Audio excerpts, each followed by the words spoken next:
દીકરા, મારે વૃદ્ધાશ્રમ જવું છે. ઘરે વહુ મને ખૂબ મારે છે. જ્યારે હું ઓફિસેથી ઘરે પાછો આવ્યો ત્યારે મા મને ગળે લગાડીને રડવા લાગતી. પત્નીને કહેતો તો તે કહેતી કે તમારી મા નાટક કરે છે, તે પાગલ થઈ ગઈ છે. હવે તો મારા આવતા પહેલાં જ મારી પત્ની મારી માને રૂમમાં બંધ કરી દેતી હતી. હું પણ કંઈ ન કહેતો, કારણ કે મને શાંતિ જોઈતી હતી. જો માને વૃદ્ધાશ્રમ મોકલી દેત તો મારી સમાજના બદનામી થત. થોડા દિવસ પછી પત્નીએ કહ્યું કે તમારી મા ઘરેથી ભાગી ગઈ છે. હું ગુસ્સામાં માને શોધવા નીકળ્યો, પણ જાણે પથ્થર બની ગયો જ્યારે મેં જોયું કે મા ભૂખ અને તરસથી ને હાલ થઈને કચરામાંથી સૂકી રોટલીઓ વીણી રહી હતી. હું સવારમાં ઓફિસ જવા માટે તૈયાર થઈ રહ્યો હતો. જેવી મારું નજર સામે પડ્યો, મેં જોયું કે મારી વૃદ્ધ મા ધીમે ધીમે ચાલતા મારી તરફ આવી રહી હતી. મેં મારી તૈયારીઓ ઝડપી કરી લીધી અને પોતાને વધુ વ્યસ્ત બતાવવા લાગ્યો. મને ખબર હતી કે તે મારી પાસે આવીને એક જ વાતના આંસુ વહાવશે. મેં ઝડપથી મારું ઓફિસનું બેગ ઉઠાવ્યું, ટિફિન ઉઠાવ્યું અને તૈયાર થઈને પત્નીને અલવિદા કહ્યું અને માને સ્મિત આપીને બહાર નીકળી ગયો. હું હંમેશા આવું જ કરતો હતો. જ્યારે પણ મારી મા સાથે વાત કરવા આવતી તો હું મારી તૈયારીઓ ઝડપી કરી દેતો અને તરત ઘરની બહાર નીકળી જતો. મને ખબર હતી કે મા મને શું કહેવા માંગે છે, પરંતુ હું તેમને નજરઅંદાજ કરી દેતો.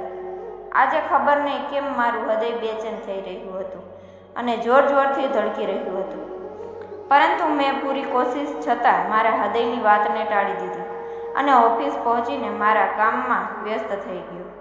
બપોરના લંચ ટાઈમ મારી પત્નીનો વારંવાર ફોન આવતો રહ્યો, પરંતુ મેં અવગણના કરી. મને ખબર હતી કે તે મારી પાસેથી શું કહેવા માંગે છે.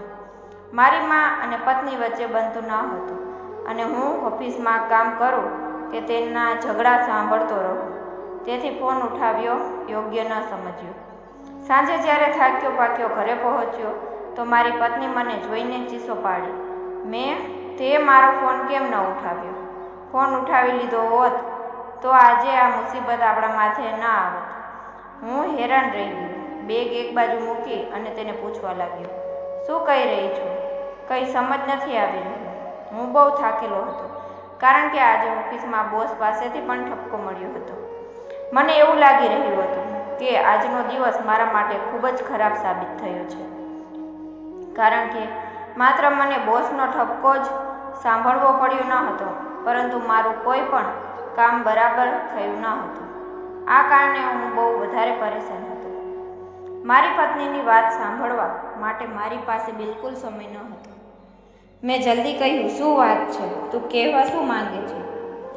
તે ગુસ્સામાં મારા બાજુમાં બેસી ગઈ અને બોલવા લાગી, જો ફોન ઉઠાવી લીધો હોત તો આ નોબત ના આવત. મેં તેને પૂછ્યું, તો પછી બતાવ, વાત શું છે? તે પહેલીઓની જેમ વાતો બનાવે જતી રહી. પછી કહેવા લાગી, તમારી મા સવારથી ઘરની બહાર નીકળી ગઈ છે અને હું તેમને શોધીને પરેશાન થઈ ગઈ છું. હવે શું મારો આખો દિવસ આ જ કામમાં જશે કે તમારી મા પાછળ ભાગતી રહું અને તે આ રીતે હરકતો કરતી રહે? હું ઘરને જોઉં કે તમારી માને જોઉં? તારે તારી માને સમજાવવી જોઈએ. મેં કહ્યું, મા ક્યાં છે? શું તે મળી ગઈ? તે બોલી, ક્યાંથી મળે? ત્યારે તમને ફોન કર્યો હતો. હવે તમે જાણો ને તમારી મા જાણે. વળી મારી તો તેમની સાથે કોઈ ખાસ નાતો નથી. તમારી જ મા છે. તમારે જ જવાબ આપવો પડશે. જાઓ અને જઈને તેમને શોધો. મારી પત્ની ખબર નહીં શું કહેતી રહી, પરંતુ મારા પગ નીચેથી જમીન સરકી ગઈ, કારણ કે તેણે જે કહ્યું તેને સાંભળીને મને સમજાઈ ગયું હતું કે આજનો દિવસ આટલો ખરાબ કેમ જઈ રહ્યો હતો. હું રડવા લાગ્યો. પછી હું ઊભો થયો અને મારી માને શોધવા નીકળી પડ્યો. અહીં સુધી કે રાત થઈ ગઈ, પરંતુ તે મને ક્યાંય ન મળી. મેં શોધતા મારા એક મિત્રને પણ સાથે લઈ લીધો. તેણે મને હિંમત આપી અને જો અહીં ક્યાંક જ હશે, વધારે દૂર ન જઈ શકે. તે વૃદ્ધ છે, પરંતુ મારું હૃદય ખબર ને કેમ કોઈ અજાણી આશંકાથી ડરેલું હતું. અને અમારા ઘર પાસે એક કચરાના ઢગલા પાસે બેસી ગયા. રાતનું અંધારું હતું. હું ઊંડા ગમથી બેહાલ હતો અને મારો મિત્ર મને વારંવાર આશ્વાસન આપી રહ્યો હતો. હું કોઈને શું કહું? જો મેં શરૂઆતથી જ મારી માનું ધ્યાન રાખ્યું હોત તો આજે આ બધું ન થાત. પરંતુ હવે કોઈને કંઈ કહેવું વ્યર્થ હતું. હું ત્યાં બેસીને રડવા લાગ્યો. આ દરમિયાન રાતના અંધારામાં મને એવું લાગ્યું કે કચરાના ઢગલા પાસે કોઈ હાજર છે. મારા મિત્ર પણ મારું ધ્યાન દોર્યું. સ્ટ્રીટ લાઇટના પ્રકાશમાં જ્યારે અમે તે ચહેરાને જોયો તો એક ક્ષણ માટે મારા પગ નીચેની જમીન સરકી ગઈ. મારા મિત્રે પણ મારી તરફ જોયું અને કહ્યું, આ તારી માં કેવી રીતે હોઈ શકે? મેં તારી માને જોઈ હતી. તે તો બહુ ખુશમિજાજ હતી અને સારું ધ્યાન રાખનારી મહિલા હતી. તેની આ હાલત ન થઈ શકે. ચાલ આપણે ક્યાંક બીજી જગ્યાએ જઈને શોધીએ. મેં તેને કહ્યું કે તું ચાલ્યો જા. હું હવે સવારે જ કોશિશ કરીશ. રાત બહુ થઈ ગઈ છે. મારો મિત્ર આગળ વધ્યો. તેણે મારા ખંભા પર હાથ મૂક્યો, મને દિલાસો આપ્યો, તસલ્લી આપી અને ત્યાંથી ચાલ્યો ગયો. તે કહેવા લાગ્યો કે હું કાલે આવીશ અને તારી સાથે મળીને તારી માને શોધીશ. તે પણ મારી મા સમાન છે. આ સાંભળીને મારા પણ જાણે ઘડા પાણી ઢોળાઈ ગયા. તે જેવો ગયો, હું દોડીને તે સ્ત્રીને ધ્યાનથી જોવા લાગ્યો. મારી હેરાની સીમા ન રહી કે જે જોયું તે સત્ય હતું કે કોઈ સપનું. મને એવું લાગ્યું કે ક્યાંક હું સપનું તો નથી જોઈ રહ્યો ને, પરંતુ જે કંઈ હું જોઈ રહ્યો હતો તે સચ્ચાઈ હતી. અને એવી ભયાનક સચ્ચાઈ હતી કે તેના પછી મને કંઈ હોશ ન રહ્યો. જે કંઈ મેં મારી આંખોથી જોયું તે દ્રશ્યથી મારા પગ નીચેની જમીન સરકાવી દીધી અને મને લાગ્યું કે હવે હું આગલો શ્વાસ પણ ન લઈ શકીશ. મારા પણ જાણે આગ તૂટી પડ્યું હોય. હું ત્યાં બેસીને જોરથી રડવા લાગ્યો. આ દરમિયાન તે સ્ત્રીની નજર મારા પર પડી. તેના પછી જે કંઈ થયું તેને વર્ણવવું મુશ્કેલ છે. હું શરમથી માથું ઝુકાવીને ચાલ્યો ગયો અને તે તમામ પળોને વિચારવા લાગ્યો જ્યારે મારી માએ મારા માટે પોતાની જિંદગી કુરબાન કરી દીધી હતી. તેમણે મારા પર પોતાનું બધું જ ન્યોછાવર કરી દીધું હતું. હું કેવો દીકરો હતો.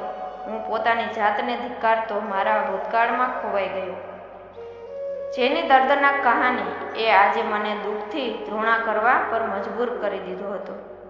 મારું નામ વિનોદ છે અને હું મારા માતા પિતાનો એકમાત્ર દીકરો છું. જ્યારે મેં હોશ સંભાળ્યા, મેં માત્ર મારી માને જ પામી છે. માએ મને શરૂઆતથી જ સમજાવી દીધું હતું કે બેટા, તારા પિતાજી રોજગારના સિલસિલામાં વિદેશમાં વસેલા છે અને આ બધું લગ્ન પછી જ શરૂ થઈ ગયું હતું. મા દાદી સાથે રહેતી હતી અને મારા એક કાકા પણ હતા જે પરણિત હતા, પરંતુ તે એક નકામા માણસ હતા જેમને કામકાજથી કોઈ મતલબ ન હતો. અહીં સુધી કે તે મારી માને વારંવાર હેરાન કરતા હતા કે ભાભી, ભાઈને કહો કે મને પૈસા મોકલે.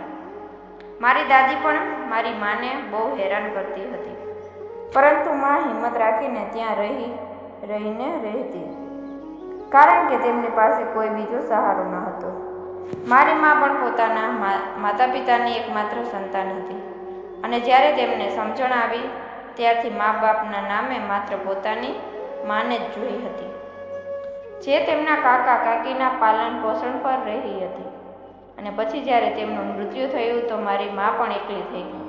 તેમણે બહુ દુઃખ સહન કર્યા હતા અને કાકાજીએ જલ્દી જ તેમની દેખભાળ કરી લગ્ન કરાવી દીધા હતા, કારણ કે હવે તે સંભાળ રાખી શકે તેમ ન હતા.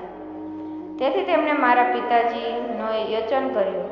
પિતાજી બહુ સારા વ્યક્તિત્વવાળા માણસ હતા, મિલનસાર અને બહુ ધ્યાન રાખનારા, પરંતુ દાદીએ જાણી જોઈને જોયું કે મા થોડીક સ્વભાવથી તીખી છે, તો તેમણે તરત પિતાજી માટે પોતાના જાણનારાઓ દ્વારા વિદેશમાં નોકરીનો પ્રબંધ કરી દીધો, કારણ કે દાદી આ સચ્ચાઈને સમજી ગઈ હતી કે કાકા તો નકામા છે અને જો મારો આ દીકરો પણ પોતાની પત્નીના દબાવમાં રહી ગયો તો દાદીના આ ઘરમાં જે આદેશ ચાલે છે તેમના પર કોઈ અમલ નહીં કરે. બીજા શબ્દોમાં કહીએ તો પોતાની આઝાદી ગુમાવવાના ડરથી દાદીએ બહુ ભય લાગી રહ્યો હતો. આ જ કારણ હતું કે લગ્નના 5 મહિના પછી જ દાદીએ મારા પિતાજીને વિદેશ મોકલી દીધા. માં બહુ રડી, પિતાજી પાસેથી માફી માંગી અને કહ્યું કે જો તેમનાથી કોઈ ભૂલ થઈ ગઈ હોય તો ક્ષમા કરી દે, પરંતુ તેમને આ રીતે દાદી અને કાકા પાસે છોડીને ન જાય, કારણ કે દાદીએ પહેલા દિવસથી જ મા સાથે વેર કરી લીધું હતું. આ બધી વાતોમાં મા મને બાળપણમાં સંભળાવતી હતી, જેનો ઉદ્દેશ એ હતો કે સંબંધોનો ઉપયોગ સ્વાર્થ માટે ન કરવો જોઈએ. આના દ્વારા જ તે મને સારા સંસ્કાર આપવા માંગતી હતી. દિવસો પસાર થવા લાગ્યા. માએ પોતાના આંસુ લૂસ્યા અને ચૂપ થઈને મારી પરવરિશમાં લાગી ગઈ, કારણ કે લગ્નના 6થા મહિનામાં તે તેમની ગર્ભવતી થવાની ખુશી મળી હતી. એટલે કે પિતાજીના વિદેશ ગયા પછી તે મા બનવાની હતી અને પૂરા 9 મહિના પછી મારો જન્મ થયો. પિતાજીએ પહેલી વાર કામ પરથી રજા લઈને આવવાનો વિચાર કર્યો, પરંતુ દાદીએ તેમને સ્પષ્ટ મનાઈ કરી દીધી કે અહીં આવવાની કોઈ જરૂર નથી અને તેમને પોતાના નાના ભાઈના લગ્ન માટે પૈસા જમા કરવા જોઈએ. મનોહર મારા કાકાનું નામ હતું. પિતાજી મને જોયા વિના જ મારાથી પ્રેમ કરવા લાગ્યા હતા. તેઓ અવારનવાર માને પત્રો લખતા હતા, જેમાં મારો ઉલ્લેખ બહુ વધારે થતો હતો. મા મને વૃદ્ધાશ્રમ છોડી દે, એટલે કે પોતાની સંતાનની યાદમાં તેઓ તડપતા રહેતા હતા, પરંતુ દાદીએ તેમને તેમના બાળકને મળવા ન દીધા અને ચોખ્ખા શબ્દોમાં કહી દીધું કે તેમને ત્યાં જ રહી હજુ તેમના ભાઈની જવાબદારી ઉઠાવવાની છે. ક્યારેક ક્યારેક માં બેસીને મને કહેતી હતી કે વિનોદ, તારા પિતાજીની કોઈ બહેન ન હતી. જો હોત તો કદાચ તારા પિતાજી પણ અહીં પાછા ન આવતા. એમ બન્યું કે દાદી બીમાર રહેવા લાગી અને હવે તેમને અહેસાસ થયો કે પિતાજીને અહીં બોલાવી લેવામાં આવે, કારણ કે મનોહર કાકાના લગ્ન પણ નક્કી થઈ રહ્યા હતા અને દાદીએ તેમના માટે છોકરીની શોધ પણ શરૂ કરી દીધી હતી. હવે દાદીને એવું લાગી રહ્યું હતું કે તેમણે મા સાથે ખોટું કર્યું છે. તે સમયે મારી ઉંમર 7 વર્ષ થઈ ચૂકી હતી. 7 વર્ષ સુધી પિતાજીએ મને જોયો પણ ન હતો. આ દરમિયાન પિતાજીએ માને એક ખુશખબર આપી કે તેઓ જલ્દી જ અહીં આવવાના છે, કારણ કે તેમણે એટલી મોટી જમા કરી લીધી હતી કે પોતાનો ખુદનો કારોબાર શરૂ કરી શકે અને મનોહરને પણ તે કારોબારમાં સામેલ કરી લે. આ રીતે તેમને ફરીથી વિદેશ જવાની જરૂર નહીં પડે. માએ આ વાત કોઈને ન જણાવી, બસ બધાની સાથે રાહ જોતી રહી કે ક્યારે પિતાજી પાછા આવશે. આ જ સમયમાં દાદી બહુ બીમાર રહી તો પિતાજીને મજબૂરથી આવવું પડ્યું. મને જોતા જ તેઓ રડવા લાગ્યા અને મને ગળે લગાવીને પ્રેમ કરવા લાગ્યા, જાણે કહી રહ્યા હોય કે મારો દીકરો જ્યારે આટલો મોટો થઈ ગયો મને ખબર જ ન પડી. મારા માટે તે એક અજાણ્યા હતા, તેથી હું તેમનાથી થોડું અંતર રાખતો હતો.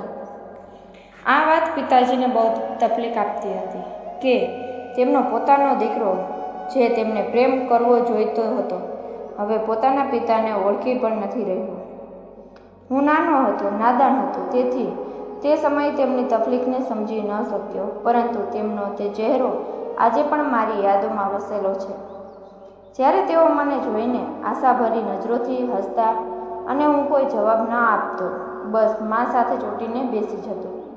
તે સમયે તેમના ચહેરા પર જે દર્દ ઉભરી આવતો તે મારા હૃદયને પણ ચીરી નાખતો હતો.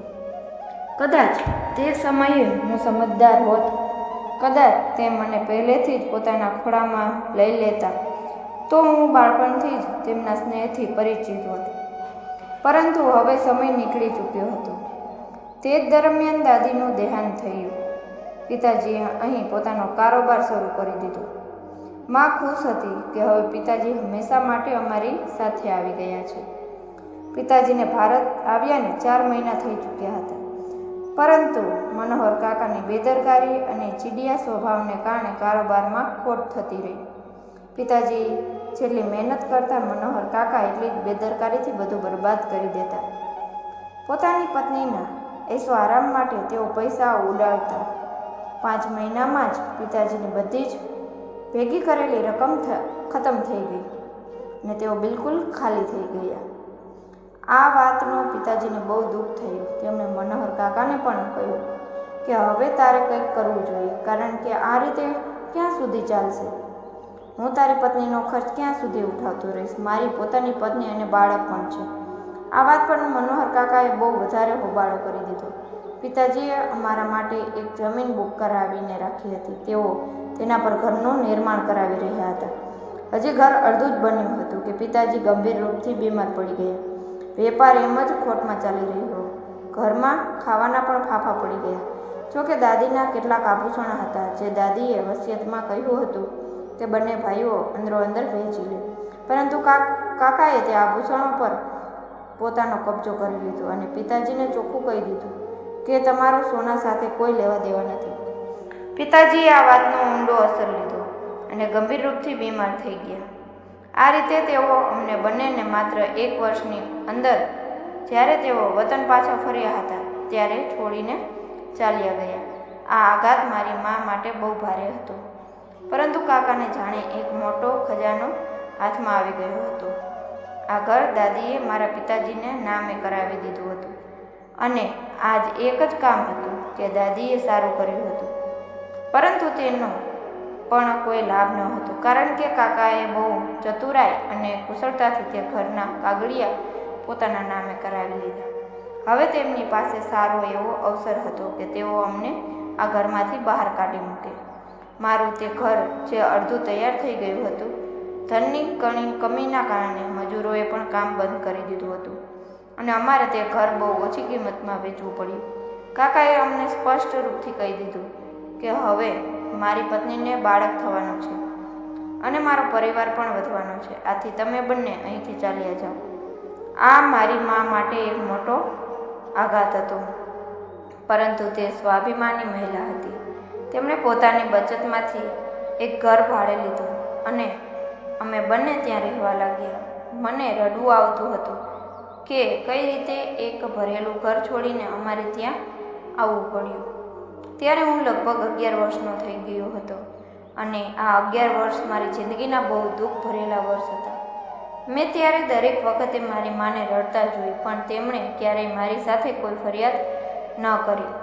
અવારનવાર હું રાતોમાં જોતો કે તે તૂટીને ઈશ્વર પાસે પ્રાર્થના કરતી હતી કે હે ભગવાન, મારી જિંદગીમાં સુખ નથી લખ્યું તો કાંઈ વાંધો નહીં, બસ મારા દીકરાનું જીવન સુખી બનાવી દેજે, જેથી તે શ્રેષ્ઠ જિંદગી પસાર કરી શકે અને મારા બાકી બચેલા દિવસો તારી યાદમાં સારી રીતે પસાર થઈ જાય. દિવસો વીતતા ગયા. હું મોટો થતો ગયો. માએ મને ખાસ કરીને ભણાવ્યો હતો, જેથી મારે કોઈના દબાણમાં કામ ન કરવું પડે અને હું કોઈનો નોકર ન બનું. ભણી ગણીને મારો સારો વ્યવસાય ખોલી શકું. પરંતુ મને વેપારથી હંમેશા ગભરાટ થતી હતી. નાની ઉંમરમાં પિતાજીના વેપારમાં જે નુકસાન જોયું હતું, તેથી મેં વિચારી લીધું કે હું નોકરી જ કરીશ. હું યુવાન થઈ ગયો હતો અને માએ સિલાઈ કામ કરીને, લોકોના ઘરોમાં કામ કરીને મને મોટો કર્યો હતો. તેમનો મારી જિંદગી પર બહુ મોટો ઉપકાર હતો, જેને હું ક્યારેય ભૂલી શકતો નથી. તે મારી જિંદગી માટે એક એવો ચમકતો તારો હતી જે મને દરેક પળે યાદ રહેતો હતો. તેમણે મારા માટે જેટલી કુરબાનીઓ આપી હતી. હું યુવાન થઈને સારા માર્ક્સ સાથે ડિગ્રી મેળવી હતી. માના ચહેરા પર હવે કરચલીઓ આવી ગઈ હતી. સમયે તેમને પહેલેથી જ વૃદ્ધ કરી દીધા હતા. પિતાજીની જુદાઈએ તો તેમને બિલકુલ કમજોર કરી દીધા હતા, પરંતુ તેમને મારો સહારો હતો, તેથી તે જીવી રહી હતી અને તે મને સફળ જોવા માંગતી હતી. મારી સફળતા પોતાની આંખોથી જોઈને તેમણે નક્કી કર્યું કે તે જલ્દી જ મારા લગ્ન કરી દેશે, કારણ કે હવે તે આરામ કરવા માંગતી હતી અને મારી જવાબદારીમાંથી મુક્ત થવા માંગતી હતી. મેં તેમની વાત પર માથું હલાવીને સહમતિ દર્શાવી. મેં જણાવ્યું કે હું મારી ઓફિસમાં એક છોકરીને પસંદ કરું છું. ડિગ્રી કરતાં જ માએ ઓળખાણ દ્વારા મને એક સારી કંપનીમાં નોકરી અપાવી દીધી હતી અને મને કામ કરતાં થોડા મહિના થઈ ગયા હતા. મારો પગાર સારો હતો. અમારા ઘરની હાલત સારી થઈ ગઈ હતી. અમે એક સારા ભાડાના ઘરમાં રહેવા લાગ્યા હતા. મેં માને કહી દીધું હતું કે હું કમિટીમાં પૈસા નાખીને મારું ઘર ખરીદી લઈશ. માં મારી વિચાર પર બહુ ખુશ થઈ, પરંતુ તેમણે કહ્યું કે પહેલાં તું લગ્ન કરી લે. જીવનસંગીની પણ પોતાનું નસીબ સાથે લઈને આવે છે. આ રીતે મેં મારી પસંદગી જણાવીને તેમને મનાવી લીધા અને તેમને ધામધૂમથી મારા લગ્ન કરાવી દીધા. મારા લગ્ન મારી પસંદગીની છોકરી અમૃતા સાથે થયા. અમૃતાએ જ સૌથી પહેલાં પ્રેમનો પ્રસ્તાવ કર્યો અને તેણે મારી પાસેથી કહ્યું કે તે મને પસંદ કરે છે અને મારી સાથે લગ્ન કરવા માંગે છે. અમૃતાને 3-4 બીજી બહેનો પણ હતી. તે સૌથી મોટી હતી અને નોકરી કરી રહી હતી. તેણે મને સ્પષ્ટ કહી દીધું હતું કે લગ્ન પછી પણ તે નોકરી કરશે. પરંતુ જ્યારે મેં માને આ વિશે જણાવ્યું તો તે નારાજ થઈ ગઈ. તે કહેવા લાગી કે હું વહુ એટલે લાવી રહી છું જેથી તે ઘર અને તારું ધ્યાન રાખે. જો તે લગ્ન પછી પણ આ જ રીતે નોકરી કરતી રહી તો તારું ધ્યાન કોણ રાખશે? અને હું આ વાતની સહમતિ આપી શકતી નથી. મેં જ્યારે આ વાત મારી પત્નીને જણાવી તો એક ક્ષણ માટે તે ચૂપ થઈ ગઈ અને પછી માની ગઈ. પણ મને શું ખબર હતી કે તે બંને વચ્ચે સૌથી પહેલાં જ આ વાત પર દલીલ થશે અને મારી પત્ની મારા માતા માટે તેના દિલમાં ખૂબ મોટી ગેરસમજ રાખવા લાગી. પણ જલ્દી જ મારા પર પરણેલા જીવનના સૌથી ખરાબ દિવસો આવવા લાગ્યા, કારણ કે મારી માતા અને મારી પત્ની ઘણી બધી બાબતો પર અસહમત થતી રહી અને હું બંનેની વચ્ચે ફસાતો ગયો. જ્યારે હું ઓફિસથી થાકીને ઘરે પાછો આવતો ત્યારે મારી પત્ની પાસે માતા માટે ઘણી ફરિયાદો કરતી. ધીમે ધીમે મેં તેમની ફરિયાદો પર ધ્યાન આપવાનું છોડી દીધું તો મારી પત્નીએ પણ મને ફરિયાદ કરવાનું છોડી દીધું. પણ હવે સ્થિતિ ઉલટી થઈ ગઈ. મારી માતા મને પહેલાં કરતાં ઘણી નબળી લાગવા લાગી. તે અવારનવાર મારી પાસે આવીને બેસતી તો મારી પત્નીને ખૂબ ખરાબ લાગતું. તે કહેતી, તમારી માતા મારી ફરિયાદો કરવા માટે તમારી પાસે આવીને બેસે છે. તેને કહી દેજો કે જ્યારે તમે ઘરે પાછા આવો તો આપણે બંને પતિ પત્નીને પણ થોડો સમય એકલા પસાર કરી લેવો જોઈએ. મેં આ વાત મારી માતાને કહી તો તેમણે મારી પાસે આવીને બેસવાનું પણ છોડી દીધું. ક્યારેક ક્યારેક તે મને રડતી દેખાતી ત્યારે મારી પત્ની મને કહેતી, સવારે સવારે તે ઝઘડો કરે છે અને પછી તમારા આવવા પર મગજના આંસુ પોતાની આંખોમાં ભરી લે છે, જેથી તમે તેના આંસુ પર વિશ્વાસ કરી લો. તમે મારો વિશ્વાસ કરો. હું તમારી પત્ની છું. હું પાગલ નથી. પણ ક્યાંક ને ક્યાંક તમારી માતાની માનસિક સ્થિતિ પર જરૂર અસર પડ્યો છે. તેમની સાથે જે ઘટનાઓ થઈ છે તેણે તેમને ખૂબ નબળા કરી દીધા છે. તેથી તમે તેમની વાતો પર ધ્યાન ન આપો. મેં મારી પત્ની પાસે બેસાડી અને કહ્યું, મારી માતાએ ખરેખર મારા માટે ખૂબ મોટી કુરબાનીઓ આપી છે અને હું તને વિનંતી કરું છું કે તું તે કુરબાનીઓનું ધ્યાન રાખીને તેમની સાથે સારો વ્યવહાર કરો. જો તે ખરેખર નબળી થઈ ગઈ હોય તો તમે તો સ્વસ્થ છો. તેમને જવાબ ન આપ. ચૂપચાપ મારી ખાતર તેમની વાતો સાંભળી લેજો. મારી પત્નીએ આશ્ચર્યભરી નજરોથી મારી તરફ જોયું અને ચૂપ થઈ ગઈ. તે દિવસ પછી તેણે મારી પાસેથી ફરિયાદો કરવાનું બંધ કરી દીધું. પણ ઉલટો હિસાબ થઈ ગયો. મારી માતા મારી પાસે આવીને ફરીથી બેસવા લાગી. હું જ્યારે પણ કામથી પાછો આવતો તો મને કહેતી કે બેટા, હું આ ઘર છોડીને જવા માંગુ છું. તારી પત્ની મને ના ખાવાનું આપે છે, ના મારી સાથે બરાબર વાત કરે છે. મને ઘરના કોઈ કામને હાથ લગાવવા દેતી નથી. કહે છે કે આ મારું ઘર છે. તું એક કામ કર, મને વૃદ્ધાશ્રમમાં છોડી દે. ઘર તો હવે તારું જ છે. મેં તારા નામે જ કરી દીધું છે. આ ઘર તે જ તો બનાવ્યું છે ને, તો પછી મારો અહીં શું હક છે? તે અવારનવાર રડતી રહેતી હતી અને હું તેમને સ્નેહથી સમજાવતો કે માં, મળીને જીવન જીવતા શીખો. તે તમારી વહુ છે, કોઈ દુશ્મન તો નથી. ભલા આવું કેમ કરશે તે? તો પછી માં ચૂપ થઈ જતી. પછી પોતાના રૂમમાં જઈને પોતાના રૂમનો દરવાજો બંધ કરી લેતી. મારી પત્ની જીતતી નજરોથી મને જોતી કે જુઓ, હું તમને કહું છું ને કે તેમની માનસિક હાલત ઠીક નથી. આપણે તેમને ડૉક્ટર પાસે લઈ જવા જોઈએ. અને તેમને કહેવા પર હું ડૉક્ટર પાસે પણ લઈ ગયો. ડૉક્ટરે કેટલીક દવાઓ આપી અને કહ્યું કે તેમનું મગજ બિલકુલ સ્વસ્થ છે, કોઈ માનસિક સમસ્યા નથી, બસ તમે ઘરનું વાતાવરણ સારું કરો. ડૉક્ટરની વાત પર મને ખૂબ જ આશ્ચર્ય થયું. ઘરે આવીને મેં પત્નીને જણાવ્યું તો તે કહેવા લાગી, તમે ખોટા ડૉક્ટર પાસે ગયા છો. તમે એક કામ કરો, તમે તમારી ઓફિસમાં ધ્યાન આપો, હું માતાને પોતે લઈ જઈશ. પછી તેણે મને સમજાવ્યું કે ડૉક્ટરે કહ્યું છે કે તમારી માતા માનસિક રીતે બીમાર છે અને કેટલીક દવાઓ જોઈએ. મારી પત્ની ખાવામાં દવાઓ ભેળવતી હતી તો માતા વધારે સમય સુધી સૂતી રહેતી હતી. પણ જ્યારે હું ઘરે આવતો તો તે મારી પાસેથી એક જ વાત કહેતી હતી કે મને વૃદ્ધાશ્રમ છોડી દે, અહીંથી તો મારી અર્થી જ નીકળશે.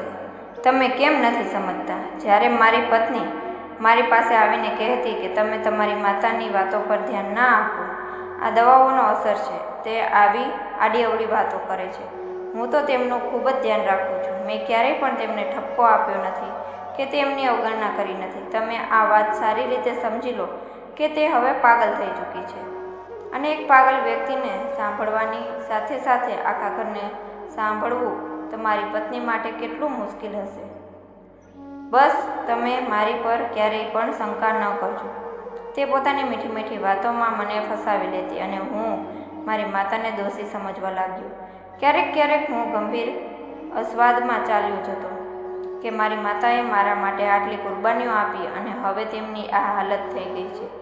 દિવસો વીતતા ગયા અને હવે તેમનો અને મારી પત્નીનો રોજનો ઝઘડો વધી ગયો હતો. મારી માં રોજ મને કહેતી કે મને વૃદ્ધાશ્રમમાં છોડી દે. તે કહેતી કે તું કેમ સમજતો નથી? તારી પત્ની મારા પર ખૂબ જ અત્યાચાર કરે છે, મને બળજબરીથી દવાઓ ખવડાવે છે, તું તેને કેમ સમજાવતો નથી? જ્યારે તે રડતી હતી ત્યારે મારું હૃદય જાણે કોઈ મુઠ્ઠીમાં દબાઈ દીધું હોય એવું લાગતું હતું. પણ હું પણ ઈચ્છતો હતો કે ઘરમાં શાંતિ જળવાઈ રહે. ઓફિસથી આવ્યા પછી મને શાંતિ જોઈતી હતી, પણ મારી પત્ની મારા આવતા પહેલાં જ તેમને રૂમમાં બંધ કરી દેતી હતી અને પછી તે પોતાના રૂમમાં એકલી પડી રહેતી હતી. ઘણા દિવસોથી મેં તેમનો ચહેરો પણ જોયો ન હતો. બસ તેમના અવાજોથી જ અંદાજ થતો હતો કે તે રૂમમાં છે અને મોટા અવાજે રડી રહ્યા છે. મારી પત્ની કહેતી હતી કે તે હવે પાગલ થઈ ગઈ છે અને કોઈ પણ માણસને નુકસાન પહોંચાડી શકે છે. તું આ વાતો પર ધ્યાન ના આપ, હું તેમને કાબૂમાં રાખી રહું. પણ જ્યારે મારી પત્ની મને જોતી ત્યારે તે એક જ વાત કહેતી. હું તો પણ તેમની વાતો પર ધ્યાન નહોતો આપતો, કારણ કે મારી પત્નીએ મારા મનમાં આ વિશ્વાસ બેસાડી દીધો હતો કે મારી માં પાગલ થઈ ગઈ છે. એક દિવસ મારી પત્નીએ સૂચન કર્યું કે શા માટે ખરેખર તેમની કહેલી વાત પર અમલ ન કરીશ, શા માટે તેમની તબિયતનું ધ્યાન રાખીને તેમને વૃદ્ધાશ્રમ છોડી ન આવીશ. તે સાંભળીને મને ખૂબ જ ગુસ્સો આવ્યો. જોકે આ વાત તો હું પણ ઘણીવાર વિચારી ચૂક્યો હતો, પણ બદનામીનો ડર હતો. જો લોકોને ખબર પડત તો શું કહેત? એ જ કે વિનોદની માં પોતાનું આખું જીવન તેના માટે સમર્પિત કરી દીધું. તેના પિતાની રાહ જોતી રહી. પિતા પણ ગુજરી ગયા અને પછી કપરા સંજોગોમાં વિનોદને ઉછેરીને આ કાબિલ બનાવ્યો કે આજે તે સારો એવો કમાઈ રહ્યો છે. અને હવે વિનોદે પોતાની પત્નીની વાતોમાં આવીને પોતાની માને વૃદ્ધાશ્રમમાં મોકલી દીધી. જો કે મારી માં ઘરમાં પણ બહુ સારા હાલતમાં ન હતી રહી. આ વાતો મને પૂરો અહેસાસ હતો, પણ હું એક ખૂબ જ સ્વાર્થી બની ચૂક્યો હતો, જેને ફક્ત પોતાની શાંતિથી જ કળી હતી. તે માને જેણે પોતાના ઘણા બલિદાન આપીને મને આ મકાન સુધી પહોંચાડ્યો હતો, હું અવારનવાર ભૂલી જતો હતો. યાદ હોવા છતાં પણ હું તેમને તરફ ધ્યાન આપવા માંગતો ન હતો. જ્યારે મારી પોતાની જિંદગી શરૂ થઈ ગઈ હતી ત્યારે હું ઈચ્છતો હતો કે જ્યારે ઘરે આવું ત્યારે મને શાંતિ મળે. મેં મારી પત્નીને પણ કહી દીધું હતું કે તમે જે ઠીક લાગે તે કર. મને તારા પર ભરોસો છે કે તું મારી મા સાથે કંઈ ખોટું નહીં કર. હવે અવારનવાર મને માના રડવાના બદલે ચીસો પાડવાના અવાજો તેમના રૂમમાંથી આવતા, પણ મારી પત્ની મારા ઘરે આવતા જ તેમના રૂમમાં બંધ કરી દેતી, અને જ્યારે હું સવારે ઓફિસ માટે નીકળતો ત્યારે પણ તેમના રૂમ પર તાળું પડ્યું રહેતું. હું બધું જાણવા છતાં પણ મારી આંખો બંધ કરી, પણ મને શું ખબર હતી કે મારી જિંદગીમાં એવો સમય આવવાનો છે જે મને ખૂબ મોટો સબક શીખવશે અને હું આખી જિંદગી પછતાતો રહીશ. થયું એમ કે આજે પણ હું રોજની જેમ ઓફિસ માટે તૈયાર થઈ રહ્યો હતો કે મારી પત્ની મારી મમ્મી પાછળ ચાલી આવી. તેમની કોઈ વાત સાંભળી નહીં અને કહી દીધું, આ સવારમાં મારું મગજ ખરાબ ન કર. તે રડવા લાગી, મારા સામે હાથ જોડી દીધા અને બોલી, બેટા, મારે વૃદ્ધાશ્રમ જવું છે. તું મને ત્યાં છોડી આવ. ત્યાં જઈને હું મારી બાકીની જિંદગી પસાર કરી લઈશ. પણ તારી આ નફટાઈને જોઈને મને દિલ થાય છે કે મારો જીવ જ આપી દઉં. એક ક્ષણ માટે મેં મારી મા તરફ જોયું, પણ બીજા જ પળે મારા ચહેરા પર નફરત દેખાવા લાગી. હું બોલ્યો, આખો દિવસ તમે લોકો શાંતિ નથી લેવા દેતા. જ્યારે સવારે નીકળી રહ્યો હોઉં ત્યારે તો શાંતિ રાખો. આ સાંભળતા જ મારી માએ આગળ વધીને મારા માથા પર હાથ મૂક્યો અને હું તે દિવસે ઓફિસ ખૂબ જ ખરાબ મૂડ સાથે ગયો હતો. ખબર નહીં કેમ, પણ મારું હૃદય ખૂબ ઝડપથી ધડકી રહ્યું હતું. ઓફિસમાં પણ મારું મન કોઈ કામમાં લાગી રહ્યું ન હતું. બધા કામ ખોટા થવા લાગ્યા. તો બોસે પણ મને ખૂબ ઠપકો આપ્યો કે છેલ્લા કેટલાક દિવસોથી તારું ધ્યાન કામ પર નથી. હવે હું તેમને શું કહું કે હું મારી માના મામલે પત્ની પર બિલકુલ ભરોસો કરતો ન હતો, પણ મને ઘરની શાંતિ પ્રિય હતી. તેથી મેં તેને પૂરી છૂટ આપી રાખી હતી કે તે મારી વૃદ્ધ અને ઘરડી મા સાથે જે કરવું હોય તે કરે. હું કેટલો કમનસીબ માણસ હતો તેનો અહેસાસ મને જલ્દી જ થવાનો હતો. થયું એમ કે જ્યારે હું ઓફિસથી પાછો આવ્યો તો મારી પત્ની મારા પર ચીસો પાડવા લાગી અને કહેવા લાગી કે ઓફિસથી નીકળ્યા પછી તમે ક્યાં ચાલ્યા ગયા? બપોરે મેં તમને ઘણીવાર ફોન કર્યો, તમે મારો ફોન કેમ ન ઉઠાવ્યો? મેં મોબાઈલ જોયો, પણ મને ખબર હતી કે તે મમ્મીની ફરિયાદ જ કરશે, તેથી મેં ફોન કરી દીધો હતો.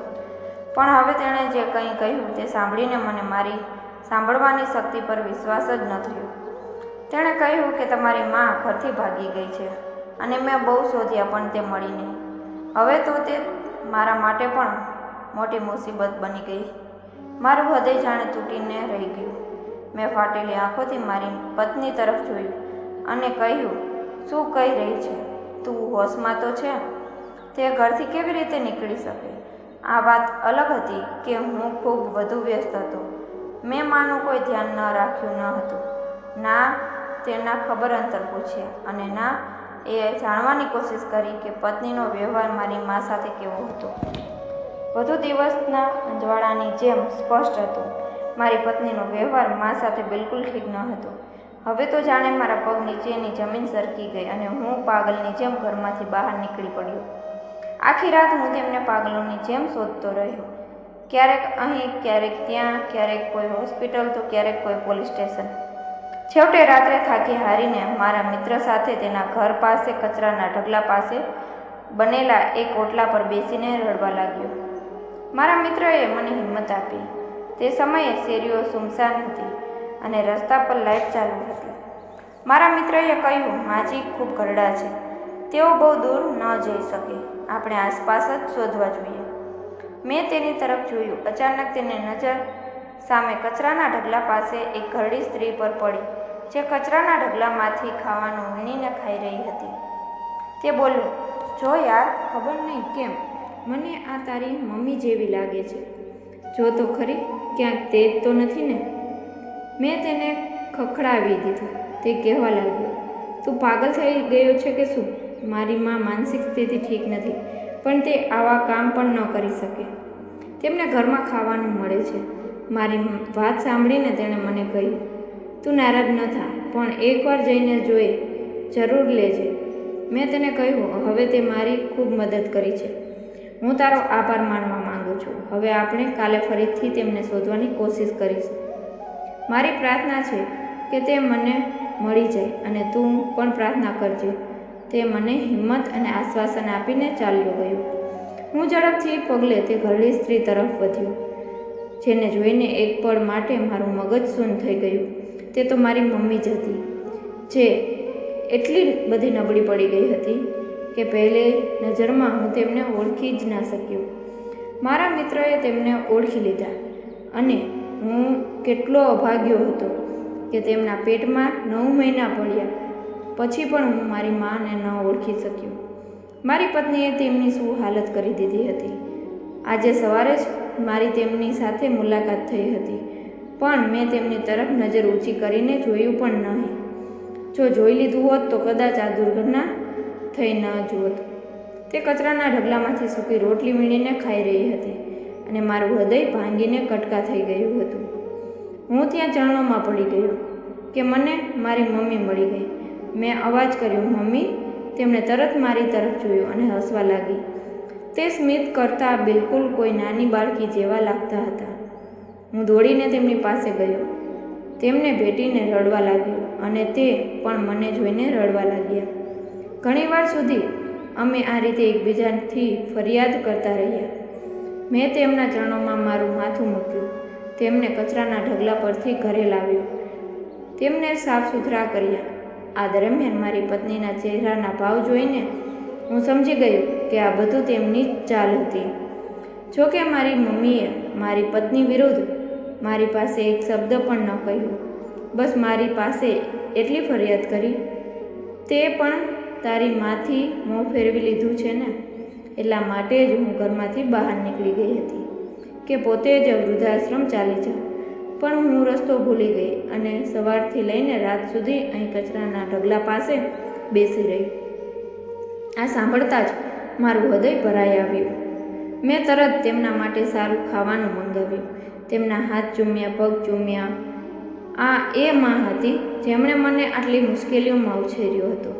હું કેવી રીતે તેમની આટલો લાપરવાહ થઈ ગયો. હજુ થોડી જ વાર વીતી હતી કે મારી પત્ની મારી સામે આવી ગઈ અને કહેવા લાગી, નાટક કરવાનું જો પૂરું થઈ ગયું હોય તો મારું પણ સંભાળો. ગઈ રાતથી મારી તબિયત ખૂબ ખરાબ છે, મને ડૉક્ટર પાસે જવું છે. મેં તેને ગુસ્સાથી જોઈ અને કહ્યું, જે ડૉક્ટરથી તું મારી મમ્મીનો ઈલાજ કરાવી રહી છે તે જ દવા લઈ લે, તે ખૂબ સારી દવા આપે છે. જો મારી મમ્મીની હાલત પણ તો ઠીક થઈ ગઈ છે, તું પણ ઠીક થઈ જઈશ. તે મારો ઈશારો સમજી ગઈ અને કહેવા લાગી, આ ઘરડી સ્ત્રીએ તો મને પરેશાન કરી દીધી છે. જ્યારે જુઓ મારી સાથે મુકાબલો કરવા સામે આવી રહે છે અને આજે તો એટલી હેરાન કરી કે પોતે જ ઘરમાંથી નીકળી ગઈ. તું સવારથી બહાર હતો, હવે પાછો ફર્યો છે અને મારો હાલ પૂછવો પણ જરૂરી ન સમજ્યો. હું તેની વિચારસરણી સારી રીતે જાણતો હતો. તેણે મને જુદી જુદી વાતોથી ભ્રમિત કરીને મારી માંથી અલગ કરવાની કોશિશ કરી રહી હતી.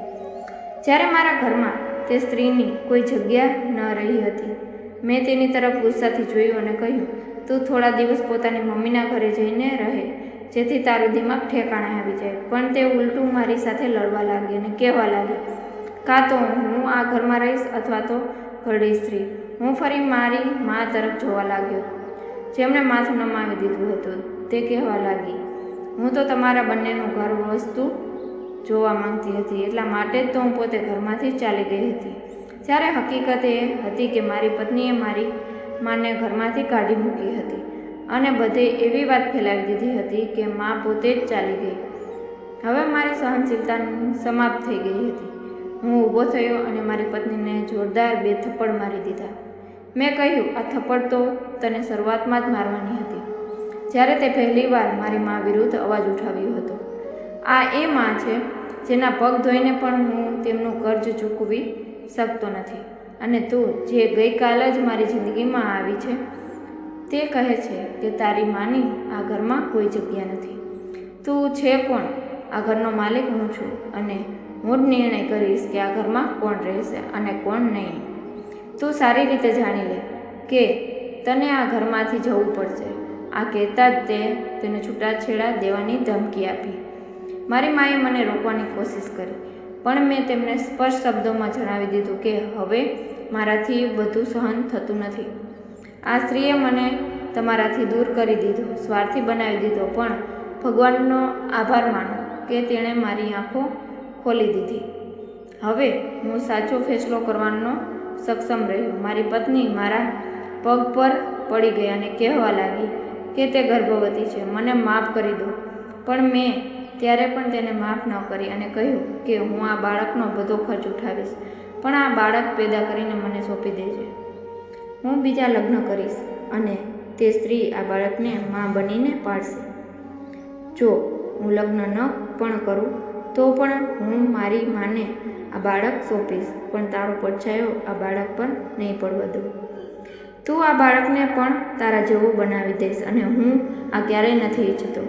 તે રડતી રડતી ઘરમાંથી ચાલી ગઈ. મેં તેને થોડા દિવસોમાં છૂટાછેડા આપી દીધા. હવે મારું બધું ધ્યાન મારી માની તબિયત સુધારવા પર હતું અને ભગવાનના આશીર્વાદથી થોડા સમયમાં જ તે પહેલાંની જેમ સ્વસ્થ થઈ ગઈ અને ઘરના બધા કામ પોતે કરવા લાગી. તેમણે મારું સગપણ નક્કી કરી દીધું. દૂરના એક સંબંધીની દીકરી સાથે મારા લગ્ન થઈ ગયા. તે ખૂબ જ સરળ સ્વભાવની, ઘર અને મારી માનું ધ્યાન રાખે તેવી છોકરી હતી. તેણે અમારા ઘરમાં આવતા જ પૂરા ઘરની જવાબદારી પોતાના માથે લઈ લીધી.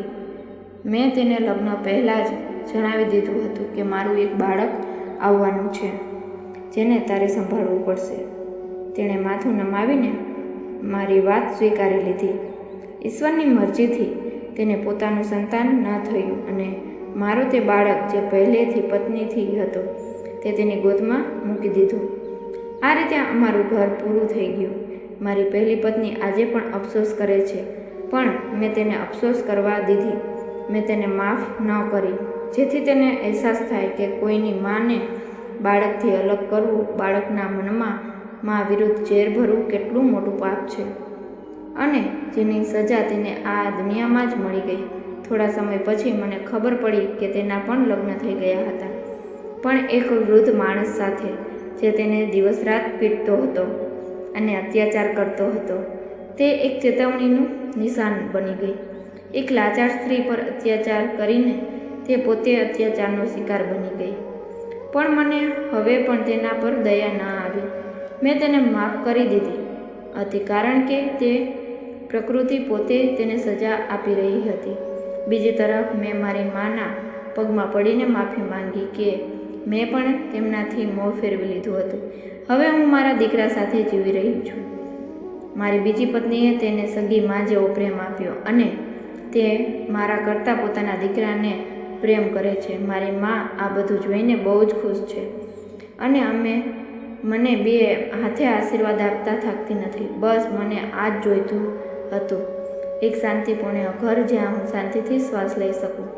ભગવાને મને યોગ્ય સમયે સારો માર્ગ બતાવ્યો અને હું સુખેથી મારા પરિવાર સાથે જીવન પસાર કરી રહ્યો છું. તો મિત્રો, વાર્તા પસંદ આવી હોય તો ચેનલને લાઈક અને સબસ્ક્રાઈબ જરૂરથી કરી દેજો, જેથી કરીને અમારા વિડીયોની માહિતી તમને મળતી રહે. તો ફરી મળીશું એક નવી કહાની સાથે. ત્યાં સુધી આપ સૌને જય શ્રી કૃષ્ણ, રાધે રાધે અને હર હર